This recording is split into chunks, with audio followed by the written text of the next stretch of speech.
हाँ, फिर मैं ऐसा निपटाता हूँ भरी सभा में कि 4 दिन तक रोटी नहीं खाता फिर वो। लेकिन जिसको मैंने अनंतों आशीर्वाद दिए हों, जरूरी नहीं कि वो मेरा भक्त हो, लेकिन जिसको कभी मैंने एक आध बार डांट दिया हो, उसका पक्का रजिस्ट्रेशन है कि वो मेरा भक्त है। शर्त है कि उसको बुरा ना लगा हो, ईगो पॉइंट नहीं बनाया हो, मान कसाई नहीं की हो कि नहीं महाराज ने मेरा डांट दिया, कोई बात नहीं। एक बहुत बड़ा गुंडा था, उसको कोई भी उस पर उंगली उठा दे तो उंगली तोड़ देता था। क्लास में, स्कूल में कोई उसकी तरफ देख ले तो आंख फोड़ देता था, इतना क्रोधी था। एक दिन वो घर में पिट रहा था, पिताजी मार रहे थे उसको और वो नीचे गिरा। दोस्तों ने कहा यार आज तुझे क्या हो गया, तेरे ऊपर तो कोई हाथ उठा, आंख ही दिखा दे तो निकाल लेता, हाथ तो तू पिट रहा था। अरे चुप बैठ, बाप मार रहा था। काय का गुंडा है? ऐसे गुंडे मुझे चाहिए जो सारे जगत के लिए इतने क्रोधी हैं कि आंख दिखा दे तो आंख ना निकाल ले, लेकिन बाप जब जूते मारे तो पैर छू ले। बस ये गुंडा नहीं है, इसका कल्याण हो जाएगा। बाप जूते मारे तो पैर छू ले और दुश्मन आंख दिखाए तो आंख निकाल ले। ये लोग कभी इनका पतन नहीं होगा। उसने जवाब दिया कि कौन मार रहा है मुझे मालूम, मेरे पिताजी मार रहे हैं। पिताजी की मार कभी अहितकारी हो ही नहीं सकती। उस मार में भी गुरु ने यदि बोल भी दिया, हमारे शास्त्रों में आया, गुरु जब क्रोध में कुछ बोल देता है, सच्चा शिष्य धन्य हो जाता है। आज मेरा बेड़ा पार हो गया। क्यों? गुरु ने आशीर्वाद दिया? नहीं, आज गुरु ने थप्पड़ मार दिया। आज गुरु ने थप्पड़ मार दिया। अब मेरा बुरा हो ही नहीं सकता, क्योंकि गुरु ने मेरे ऊपर क्रोध कर दिया, गुस्सा कर दिया। पहले के लोग, बच्चा जब पिट के आता था ना, तो पिताजी से कहता, पिताजी देखो माँ, गुरु कितना, मेरा टीचर कितना निर्दयी है, इतनी रूल मारी कि मेरा हाथ, और पापा और इतना खतरनाक है वो कि मुझे मारते समय उसकी रूल भी टूट गई। रूल बोलते थे ना हम, गोल गोल, डंडा टूट गया। पिताजी कहते क्या डंडा टूट गया? बोले हाँ। उसने तो इसलिए सुनाया कि मेरे नीले हाथ देख करके और डंडे टूटे की बात सुन करके पिताजी मास्टर का सिर फोड़ देंगे। बोले बेटा डंडा टूट गया? बोले हाँ पिताजी। चल मैं चलता हूं। बेटा खुश के आज टीचर की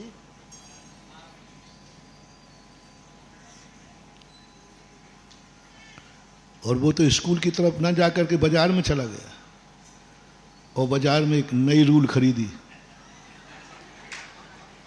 तो बेटा अभी भी सोच रहा है कि शायद जिस रूल से मारा उसी रूल से मेरा बाप टीचर को मारेगा। और बाप जाकर टीचर के पास जाके बोलता है, मास्टर साहब क्षमा करना, मेरे बेटे के हाथ इतने कठोर थे, आपकी रूल टूट गई, तो इसलिए कल से मारना बंद मत करना, मैं बेटे को मारने के लिए रूल भेंट करने आया हूं। बेटा कहता है ये मेरा बाप है कि दुश्मन? बेटे को मार सुनकर के रूल टूटने पर पिता गुरु को रूल भेंट कर रहा है। ऐसे बाप यदि दुनिया में हो जाएं तो बेटा, सारे बेटे मर्यादा पुरुषोत्तम राम बन जाएंगे। रूल भेंट कर रहा है, हे पकड़िए, मारना बंद मत करना, क्योंकि मुझे मालूम चल गया कि आप बेटे ने होमवर्क नहीं किया तो आपने मार दिया, जरूर बेटे से तुम्हारा राग है। अन्यथा क्या लेना था? नहीं पढ़ा, फेल होगा तो होगा। आशीर्वाद देना बता रहा है, कुछ जरूरी नहीं है कि तुम्हारे ऊपर उनका राग है। गुरु आशीर्वाद दे रहा है तो जरूरी नहीं कि तुम्हारे ऊपर राग है, लेकिन गुरु जब डांट रहा है, निश्चित समझना गुरु तुम्हें सबसे ज्यादा चाहते हैं, क्योंकि वो डांट रहा है। बाप सबसे ज्यादा डांट रहा है क्योंकि वो तुम्हें चाह रहा है। ये लक्षण तुम समझो। लेकिन तुम उस पर भी क्रोध कर लेते हो। मान नहीं, गुरु से, भगवान से कभी मायाचारी, कभी झूठ नहीं, कभी मायाचारी नहीं। बहुत मायाचारी करते, मुझे तरस आता है। कब करते हो मालूम? कल बहुत सारे लोग कर रहे थे, जब प्रदीप भैया फलाने चंद को कलश लेना है और है समझ, माई बाप अभी धंधो पानी ठीक नहीं चल रहा है और सब बढ़िया है, अभी बाजू का प्लाट बिक जाए तो अभी तुरंत खरीद के पैसा ये पकड़। एक स्थान पर मैंने ऐसा किया था, एक बार एक मीटिंग की तो उसमें एक स्थान था मंदिर का, सबसे कहा भैया थोड़ा थोड़ा दान दे दो। सबने कहा महाराज जी आजकल धंधा ठीक नहीं चल रहा आजकल ऐसा तो बहाने बनाते हो। फिर मैंने कहा अब जैनी मान करके तो कह दिया, अब इनको बनिया चाल चलो। तो मैंने कहा ऐसा करो, ये बिक रहा है, कोई जैनी मिलकर के ले लो। तो एक खड़े होकर कहता महाराज किसी को मिलाने की जरूरत नहीं, मैं अकेले ही ले लूंगा।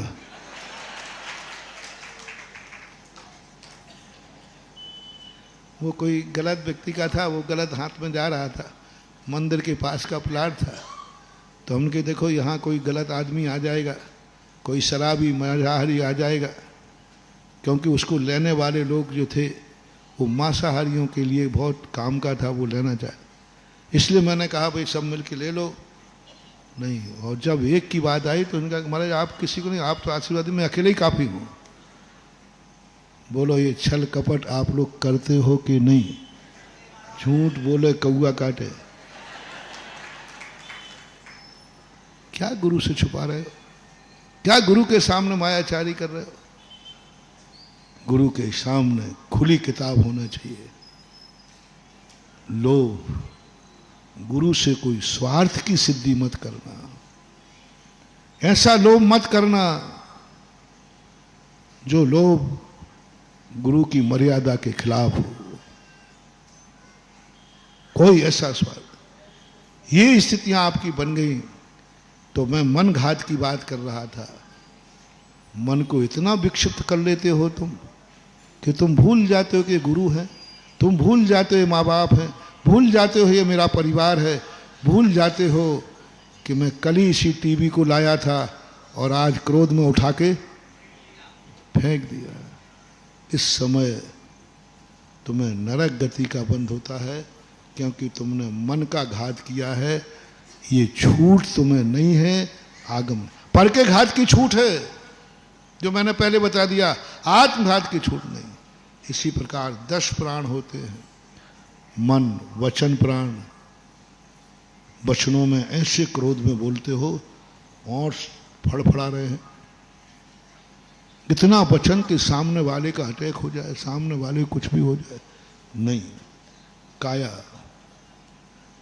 का घात ना हो। ऐसे कार्य करना कि काया का घात हो जाए, काय बल का घात आत्महत्या है।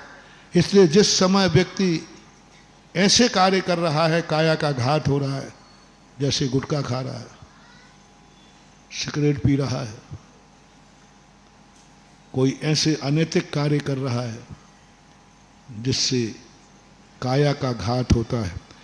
जितनी देर गुटखा खा रहा है, सिगरेट पी रहा है, काया का नुकसान हो रहा है, उतने समय निश्चित समझना उसको नरक गति का बंध हो रहा है। क्योंकि अपना हेडिंग क्या है? परघात करने वाले को नरक गति का बंध हो, ये कोई नियम, लेकिन स्वघात करने वाले को नियम से नरक गति का बंध होता है। और स्वघात किन किन से होता है मैंने बता दिया। शरीर का घात, बोलो सिगरेट पीने से शरीर का नाश होता है कि नहीं?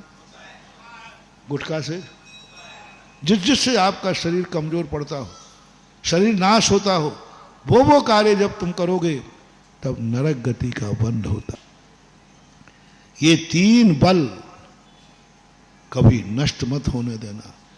और ये तीनों बलों को तुम नष्ट नहीं होने दोगे तो तुम्हारे दिन एक दिन ऐसी सिद्धि आएगी कि तुम जो सोचोगे वो होगा, जो तुम कहोगे वह होगा, जहां चल दोगे वहां रास्ता बन जाएगा। ये हो बहुत बड़ा पुरस्कार दे रहा हूं। यदि तुमने कहा कि मैं ऐसा कोई कार्य नहीं करूंगा जिससे मन विक्षिप्त हो जाए, मन बेकाबू हो जाए, माथा गर्म हो जाए, किम कर्तव्य विमूढ़ हो जाऊं, ऐसा मैं कोई कार्य नहीं करूंगा। बस बिना मंत्र के सिद्धि, बिना जाप के सिद्धि।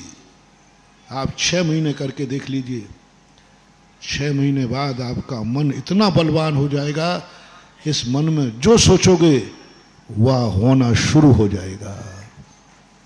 कहा था ना, हम जो सोचते वो हो नहीं पाता। कैसे हो? वचन को जैसे मैंने कहा, इस वचन को नष्ट मत होने ना, इस वचन से आत्मघात नहीं होने देना। बस आपको वचन की सिद्धि हो जाएगी। साधुओं के वचन क्यों सिद्ध होते?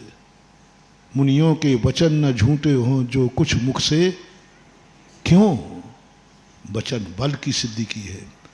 कोई माला फेर के नहीं, माते सोच के इस मुंह से मैं कभी किसी के अहितकारी वचन, इस मुंह से क्रोध का, मान का, माया का, लोभ का कसाय युक्त वचन नहीं निकालूंगा।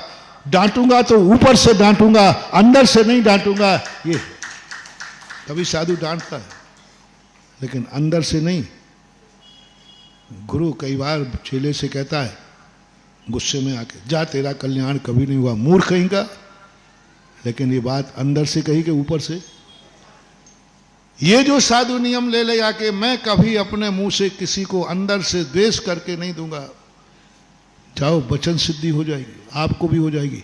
6 महीने करके देख लो। 6 महीने बाद अनायास तुम्हारे मुख से निकला, अमावस्या के दिन पूनम निकल गया तो अमावस्या का पंचांग बदल जाएगा और अमावस्या के दिन चंद्रमा निकलता हुआ दिखेगा। मां वचन की सिद्धि करना है।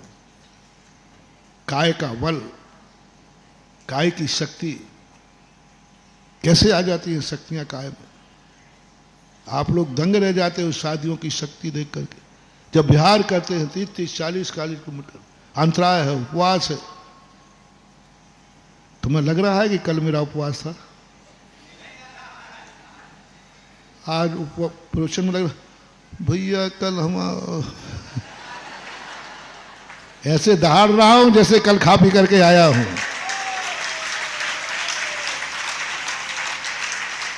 कहां से आ जाती है शक्ति? कुछ नहीं महान हुआ, कोई जाप नहीं की है, कोई देवता की गॉड गिफ्ट नहीं है।